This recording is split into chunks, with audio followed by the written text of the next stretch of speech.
सभी बड़ों को प्रणाम। मैं हूँ काव्य शर्मा। मैं हूँ आविर्भाव शर्मा। आज की वीडियो में हम आपको चैत्र मास के संदर्भ में बताएंगे। चैत्र मास का हिंदू धर्म में अधिक महत्व होता है।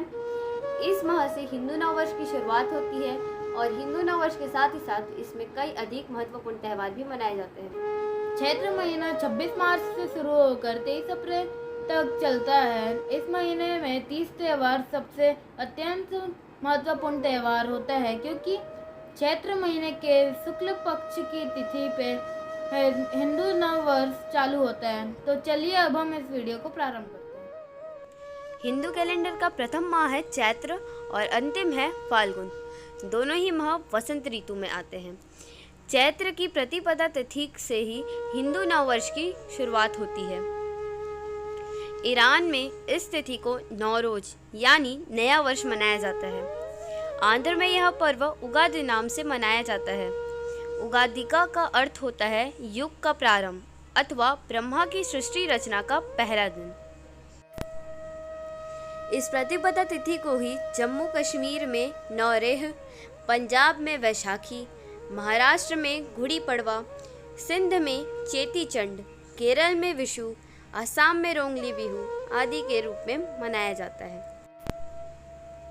विक्रम संवत की चैत्र शुक्ल की पहली तिथि से न केवल नवरात्रि में दुर्गा व्रत पूजन का आरंभ होता है, बल्कि राजा रामचंद्र का राज्याभिषेक, युधिष्ठिर का राज्याभिषेक, सिख परंपरा के द्वितीय गुरु अंगद देव का जन्म हुआ था।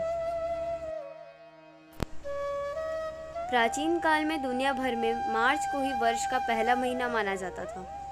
आज भी बही खाते का नवीनीकरण और मंगल कार्य की शुरुआत मार्च में ही होती है। ज्योतिष विद्या में ग्रह, ऋतु, मास, तिथि एवं पक्ष आदि की गणना भी चैत्र प्रतिपदा से ही की जाती है। मार्च से ही सूर्य मास अनुसार मेष राशि की शुरुआत भी मानी गई है। चैत्र माह की शुरुआत अमावस्या के पश्चात चंद्रमा जब मेष राशि और अश्विनी नक्षत्र में प्रकट होकर प्रतिदिन एक एक कला बढ़ता हुआ 15वें दिन चित्रा नक्षत्र में पूर्णता को प्राप्त करता है, तब वह मास चित्रा नक्षत्र के कारण चैत्र कहलाता है। इसे संवत्सर कहते हैं, जिसका अर्थ है ऐसा विशेष कर जिसमें 12 माह होते हैं।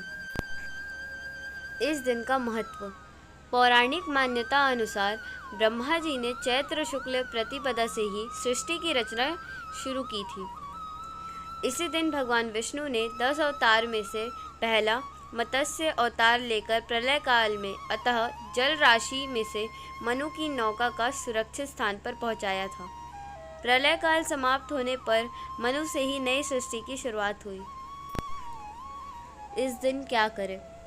चैत्र माह की शुरुआत शुक्ल प्रतिपदा से होती है। यह कल्पादि तिथि है। चैत्र शुक्ल प्रतिपदा तिथि से ही सतयुग का प्रारंभ माना जाता है। इस दिन पहले तो सभी को नव वर्ष की बधाइयाँ दें। फिर इस माह के प्रारंभ से 4 मास तक जल दान करना चाहिए। कौन सा पूजन करें? हिंदू धर्म के माह के 2 हिस्से होते हैं, पहला शुक्ल पक्ष और दूसरा कृष्ण पक्ष। चैत्र माह की शुरुआत शुक्ल प्रतिपदा तिथि से होती है।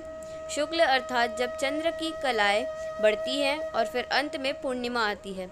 इस माह की प्रत्येक तिथि को किसी न किसी देवता के पूजन का विधान है, जैसे कृष्ण पक्ष। चैत्र माह के कृष्ण पक्ष की एकादशी को पापमोचनी एकादशी कहते हैं। चैत्र माह के शुक्ल पक्ष की एकादशी को कामदा एकादशी कहते हैं। शीत ऋतु की शुरुआत अश्विन मास से होती है। अश्विन मास की दशमी को हरेली मनाया जाता है। ग्रीष्म ऋतु की शुरुआत चैत्र मास से होती है। चैत्र मास की नवमी को हरेली मनाया जाता है। इसी प्रकार से वर्षा ऋतु की शुरुआत श्रावण माह से होती है, इसीलिए श्रावण मास में हरेली मनाया जाता है। शुक्ल पक्ष शुक्ल तृतीया को उमा, शिव तथा अग्नि का पूजन करना चाहिए। शुक्ल तृतीया के दिन मत्स्य जयंती मनानी चाहिए, क्योंकि यह मनवादी तिथि है। चतुर्थी को गणेश जी का पूजन करना चाहिए। पंचमी को लक्ष्मी पूजन तथा नागों का पूजन। षष्ठी के लिए स्वामी कार्तिकेय जी का पूजन। सप्तमी को सूर्य पूजन, अष्टमी को माँ दुर्गा का पूजन और इस दिन का ब्रह्मपुत्र नदी में स्नान करने का महत्व भी है। नवमी को भद्रकाली की पूजन करना चाहिए।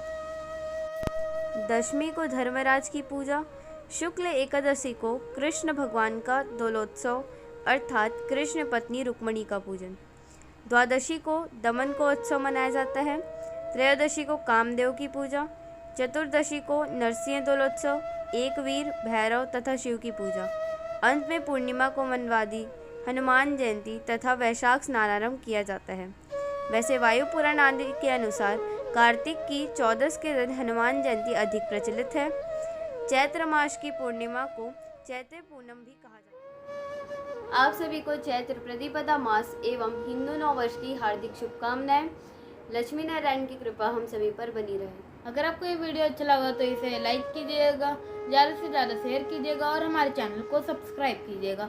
अगर हमसे कोई भी गलती होती है तो हमें कमेंट्स में ज़रूर बताइएगा। अब हम आपसे नेक्स्ट वीडियो में मिलते हैं, तब तक के लिए बाय बाय। सभी बड़ों को प्रणाम।